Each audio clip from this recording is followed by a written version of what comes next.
Okay भाई, hello, कैसे हैं आप सब लोग।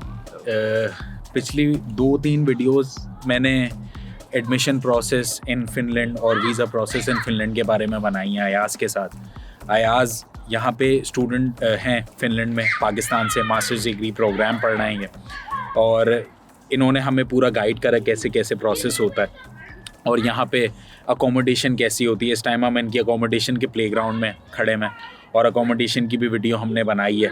अगर वो सारी वीडियोस आपने नहीं देखी हैं तो इस वीडियो में भी देख के आपको, ये सिर्फ पार्ट टाइम जॉब्स के बारे में वीडियो, तो ये वाली समझ नहीं आएगी। पहले एडमिशन करवा के वीज़ा लगवा लें, वो वीडियोस ये रहीं, आप वो देख लीजिए। उसके बाद ये final video part time job के बारे में, तो इसमें हम डिस्कस करेंगे, क्योंकि अयाज़ को 3-4 महीने हो गए यहाँ पे आए हुए, कि इनकी पार्ट टाइम जॉब किस नौइयत की है, कैसे कैसे लगती है, कहाँ कहाँ अप्लाई करना पड़ता है और यहाँ पे कैसे ये सारा सीन चलता है। तो वही अयाज़, आप मुझे बताइए कि सबसे पहले आप यहाँ पर आए, रेजिडेंस परमिट तो ऑलरेडी होता है आपके पास, तो हेनकेलो कोर्ती भी चाहिए होता है? नहीं, उसके लिए है आपको जिसको आप हेनकेलो कोर्ती बोल रहे हैं, आईडी कार्ड बोलते हैं सिंपल वर्ड में, तो क्या कहते हैं, वो आपको ज़रूरी नहीं है और वो मैंने इवन अभी तक भी नहीं लिया। अच्छा, ठीक है, वो लाइक उसमें ये है कि वो ज़रूरी नहीं है कि आपके पास हो। ठीक है, आप इवन आपको जॉब के लिए सिर्फ जब आप यहाँ पर आ जाते हैं फिर एक नया प्रोसेस शुरू होता है जिसको मैं सारी रजिस्ट्रेशंस बोलता हूँ यहाँ। अच्छा, तो वो क्या है रजिस्ट्रेशन? जब कोई स्टूडेंट यहाँ पे आता है उसको सबसे पहले डीवीवी की रजिस्ट्रेशन, जो कि माइस्त्राती में अनमेल्डिंग करवानी पड़ती है घर की, जो कि ज़रूरी है। आपको डीवीवी की रजिस्ट्रेशन लेना, डीवीवी सबसे पहले बहुत इंपॉर्टेंट है। उसके बाद आपको ट्रांसपोर्ट के लिए यहाँ पे स्टूडेंट ट्रांसपोर्ट, क्योंकि आपको बहुत ज़्यादा फिरना पड़ेगा यहाँ पे और लोकल ट्रांसपोर्ट यूज़ करनी पड़ेगी, तो HSL में जाके आप अपने आप को एज ए स्टूडेंट रजिस्टर कराएंगे, लेकिन वो डीवीवी के बाद होगा। उसके बाद आपको तीसरी चीज़ जो टैक्सेशन यहाँ पे, क्योंकि जो भी आप पैसे यहाँ पर कमाएंगे उसके ऊपर ज़ाहिर है कोई ना कोई टैक्स होता है उसका। लेकिन अगर आप एज ए स्टूडेंट, आप एक दफ़ा अपना स्टूडेंट जो भी आपके पास स्टूडेंट सर्टिफिकेट है या जो भी है वो आप लेकर टैक्स ऑफिस जाएं इनके, जो कि वीरो यहाँ पे बोलते हैं, वीरो स्कैट उसको बोलते हैं, वो उसका ऑफिस है। ठीक है, उधर जाएं, उधर आप अपने आप को एज ए स्टूडेंट रजिस्टर करवा लें, तो आपके जो भी टैक्सेशन है आप उससे एग्जेम्प्ट कर देते हैं। ठीक है, और आपकी जो भी इनकम होगी वो पूरी की पूरी आपकी ही होगी। अंटिल कि आप 14,000 यूरो से कम कमाओ। यस, उसकी वो लिमिट है कि वो 14,000 यूरोज़ आप कमाते हैं साल में, तो वो आप टैक्स से एग्जेम्प्ट रहते हैं। लेकिन अगर आप 14,000 से ऊपर जाएंगे तो फिर उसके ऊपर टैक्स इम्प्लीमेंट हो जाता है, वो जो कि जिसकी मैक्सिमम लिमिट है 25.5%, ऑलमोस्ट 25% तक टैक्स लगता है उसके ऊपर। ठीक है, और इसके बाद ये है कि जब आप ये सारी रजिस्ट्रेशंस करवा लेते हैं और आप यहाँ पे बिल्कुल यहाँ पे के मेंबर बन गए हैं, आपके पास टैक्स का भी है कार्ड और आपके पास वर्किंग के जो लीगल आवर्स हैं वो भी आपके, क्योंकि जब आपका वो रेजिडेंस परमिट आएगा उसके ऊपर आपके वर्क परमिट के साथ ही आपको 25 घंटे पर वीक काम करना अलाउड होगा। सही है। अब अगर आप यहाँ पर काम कर रहे हैं, यहाँ पे काम करना चाहते हैं और यहाँ पे, क्योंकि जब आप स्टूडेंट होंगे तो आपको पार्ट टाइम जॉब की ही ऑप्शन अवेलेबल होगी आपके लिए। सही और है। आपको फुल टाइम जॉब यहाँ पर ऑफर नहीं करेगा कोई भी, और आप कर भी नहीं सकते क्योंकि वो इलीगल हो जाता है ज़रा। तो मैं यही कहूँगा कि आप अगर यहाँ पर रह रहे हैं तो लीगली रहें, सारा का सारा प्रोसेस लीगली रहने दे तो अच्छा है। ठीक है, उसकी रीज़न ये है कि आप कोई भी काम इलीगल करेंगे, 25 घंटे से ज़्यादा काम करेंगे वीक में या कुछ भी। हाँ, एक और चीज़ ये है कि अगर आप 25 घंटे काम कर रहे हैं और आपकी डिग्री, आपका सेमेस्टर अभी ऑन है, तो आप 25 घंटे काम करें। लेकिन अगर आपका सेमेस्टर जो है वो ऑफ हो गया है, समर्स ब्रेक है या बीच में विंटर ब्रेक भी आती है 1.5-2 महीने की, 1.5 महीने की होती है मोस्टली। सही है। तो जब आपकी समर ब्रेक 3 महीने की होती है, समर्स ब्रेक 3 से 4 महीने की होती है, और जो विंटर ब्रेक है वो भी 1 महीने या 1.25 महीने की होती है। ठीक है।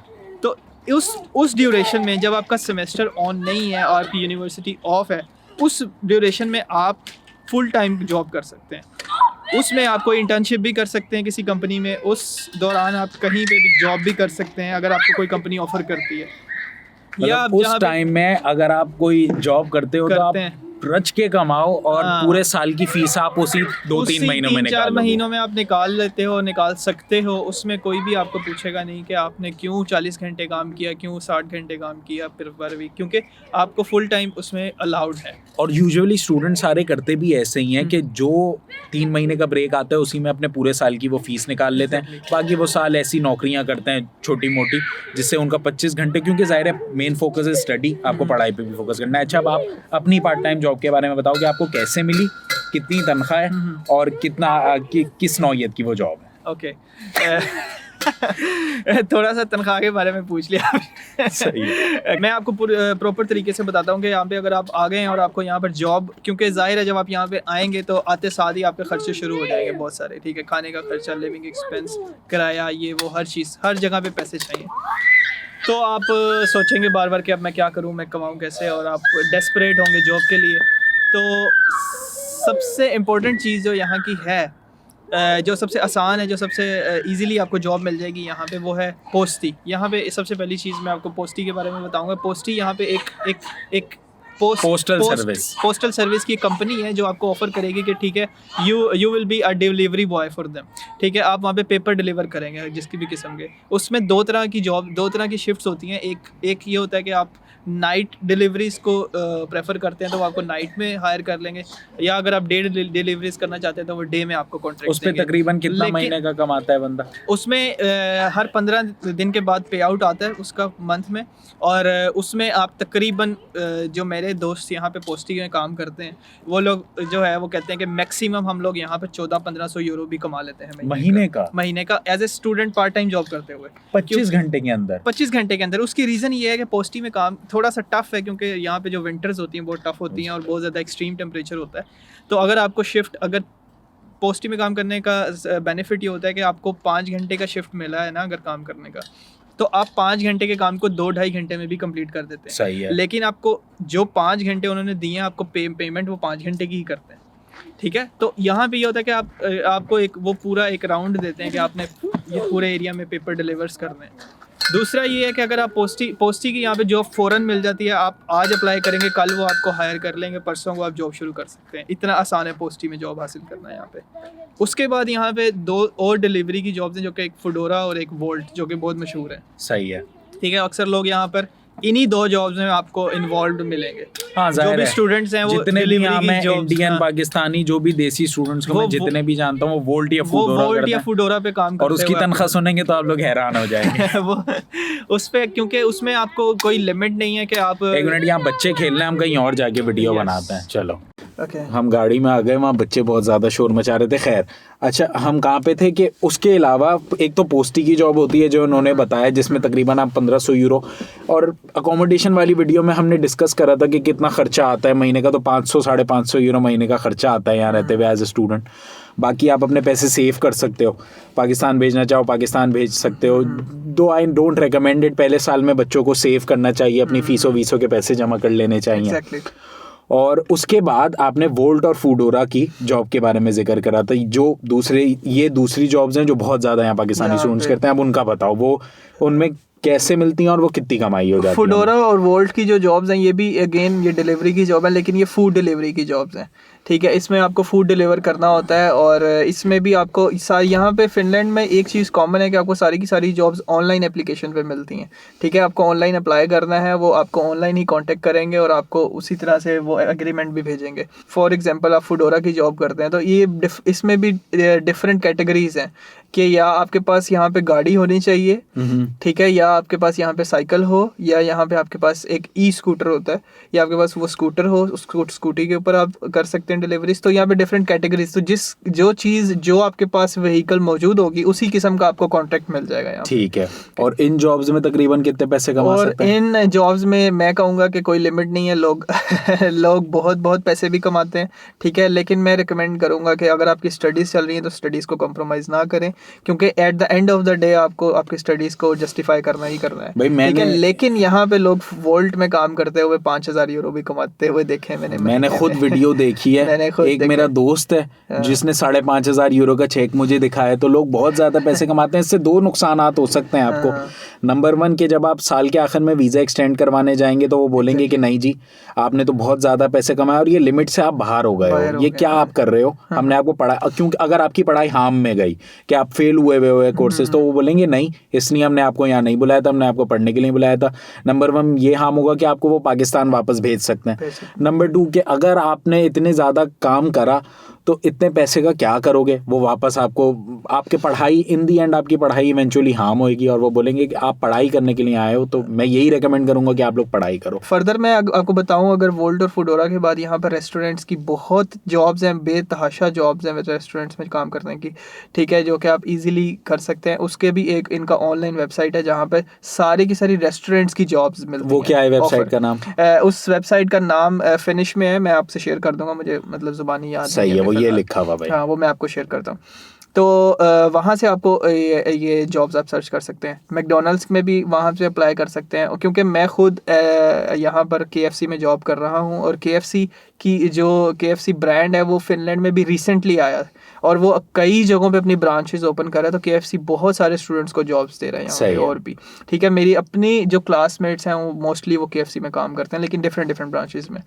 तो मैं खुद भी KFC में काम कर रहा हूँ, और क्या कहते हैं, यहाँ पे और भी रेस्टोरेंट्स हैं और भी ब्रांड्स हैं, जो कि कोई नॉर्वे के रेस्टोरेंट्स हैं, कोई इटालियन रेस्टोरेंट्स हैं, कोई और कई तरह के रेस्टोरेंट्स हैं जो लोग यहाँ पे जॉब करते हैं, ठीक है। तो मैं रिकमेंड करूँगा कि अगर आपके पास कोई व्हीकल नहीं है और आप अभी अफोर्ड नहीं कर सकते, तो आप रेस्टोरेंट की जॉब की तरफ भी अप्लाई कर सकते हैं, जो कि मिल जाती है और इजीली आप हासिल कर सकते हैं भाई। ऑल दो यहाँ का वीज़ा आयोकोर्ती क्या कहते हैं, लाइसेंस भी बहुत आसानी से बन जाता है। इनफैक्ट मैंने तो जर्मनी से बनवाया था तो काफ़ी महंगा बना था, मगर यहाँ 70 यूरो का बन जाता है। आपका पाकिस्तानी लाइसेंस ही यहाँ पे कन्वर्ट हो जाता है, इंडियन भी।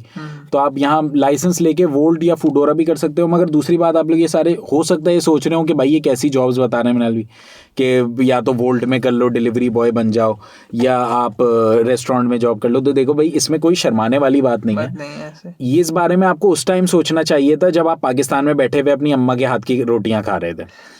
अब आप बाहर आ गए हो, अगर इस वक्त आपने ये रूल्स हैं, और यही तरीके की जॉब शुरू में स्टूडेंट्स को मिलती है। इनफैक्ट मैंने खुद रेस्टोरेंट में जॉब करी है और वीडियोस भी अपलोड करता रहा हूँ अच्छे खासे टाइम तक कि मैं रेस्टोरेंट में जॉब कर रहा होता हूँ, और हर तरीके की जॉब यहाँ। और यहाँ पे सॉरी आपकी मैं बात को बीच में काट रहा हूँ, क्योंकि यहाँ पे जब आप एक दफ़ा आ जाएंगे ना, तो फिर इम्पोर्टेंट बात ये कि आप जब सब लोगों को एक चीज़ करते हुए, क्योंकि यहाँ पे सब लोग ही इस तरह के काम करते हैं, तो आप उस एनवायरनमेंट से बहुत ज़्यादा हार्म नहीं होंगे, आपको लगेगा नहीं कि, क्योंकि आप जब सब लोगों को देखेंगे, सभी स्टूडेंट्स कोई ना कोई इसी तरह के काम कर रहे हैं, तो इवन आपके साथ गोरे भी, फिनिश लोग भी आपके साथ, यहाँ के रहने वाले भी स्टूडेंट्स, क्योंकि यहाँ पे बहुत जल्दी पेरेंट्स जो है अपने बच्चों को इंडिपेंडेंट कर देते हैं, उनको निकाल देते हैं कि वो अपनी जिंदगी को खुद ही बनाएंगे, खुद ही गेन करेंगे सब। जब मैं यूनिवर्सिटी जाता था तो वहाँ भी बहुत सारे गोरे बच्चे मेरे साथ जॉब्स करते थे, यही सारी तरीके। तो आपको इतना ज्यादा फील भी नहीं होगा कि आप यहाँ पे, लेकिन क्योंकि आपको जाहिर है एक पूरा ये प्रोसेस है, इस मेहनत से गुजरना है, तो आप शुरू में आपको इस तरह की जॉब्स ही करनी पड़ेंगी। और इस तरह की जॉब्स में ऐसा नहीं है कि आप इस तरह की जॉब कर रहे हैं और उसका कोई अच्छा आपको आउटकम नहीं है, लेकिन जब आप यहाँ पे जॉब करेंगे, तो जब आपकी जो सैलरीज और आपकी जो आउटकम आपको देखेंगे, तो ज़रूर आप उससे थोड़ा मोटिवेट होंगे कि नहीं, यहाँ पे स्टूडेंट्स भी इतनी इनकम कर लेते हैं जितना आप पाकिस्तान में रहकर जो एक फुल टाइम जॉब करके नहीं कमा नहीं, फुल टाइम क्या, कोई भी जॉब करके नहीं कमा सकते। जर्मनी में इतने नहीं कमा सकते भाई। फिनलैंड सिंपल एज दैट कि फिनलैंड अमीर मुल्क है, जर्मनी से भी ज्यादा अमीर है यहाँ, और थोड़ी मतलब कम पॉपुलेशन है, यहाँ पैसे बहुत ज्यादा है। अब स्कैंडिनेवियन कंट्रीज दुनिया में सबसे ज्यादा दुनिया की अमीर कंट्रीज हैं, तो इसलिए यहाँ पे तनख्वाहें भी जर्मनी से ज्यादा हैं, यहाँ खर्चे भी जर्मनी से ज्यादा हैं। जैसे इनकी हमने अकोमोडेशन की वीडियो बनाई थी, इनका किराया 250 यूरो है, जर्मनी में 200 का मिल जाता है, मगर यहाँ फिर तनख्वाहें भी उसी हिसाब से हैं। ऐसा नहीं है कि तनख्वाहें उतनी रहेंगी या जर्मनी से कम होंगी, तो उसी हिसाब से। मगर खैर, शर्माना नहीं है आपने, ऐसी जॉब शुरू में सबको, क्योंकि हमें ज़बान नहीं आती यहाँ की, ज़बान सीखने के बाद अच्छी जॉब्स मिल जाएंगी। जर्मनी में जब मुझे ज़बान आ गई थी, जब मैंने जर्मन बोलना सीख ली, तो मुझे अच्छी जॉब भी मिल गई। इंग्लिश स्पीकिंग कंपनीज़ में भी, इंटरनेशनल कंपनीज़ में भी जॉब्स मिल जाती हैं। तो खैर, ये हमने पूरी एक जॉब के रिलेटेड वीडियो बनानी थी, तो आई होप ये अभी तक आप लोग ये सारी वीडियोस देख रहे हो, और अगली कुछ वीडियोस में हम इनके लाइफस्टाइल के बारे में बनाएंगे वीडियो, या इनकी यूनिवर्सिटी जाके यूनिवर्सिटी के बारे में वीडियो बनाएंगे। तो आप लोग ये पूरी सीरीज़ फॉलो करते ना, if you guys want to study in Finland. अगर आप लोगों के पास कोई और सवाल है तो you can always book my class through Calendly, या आप इंस्टाग्राम फेसबुक पे भी मुझे मैसेज कर सकते हैं। और अगर आप लोगों के पास कोई और सवाल है तो put them down in the comment section below, मैं नेक्स्ट वीडियो में उनका जवाब देने की कोशिश करूँगा। तो फिर आई सपोज आज के लिए इतना ही, फिर कल मिलते हैं ना। चलो भाई, पीस आउट कर दो। ओके।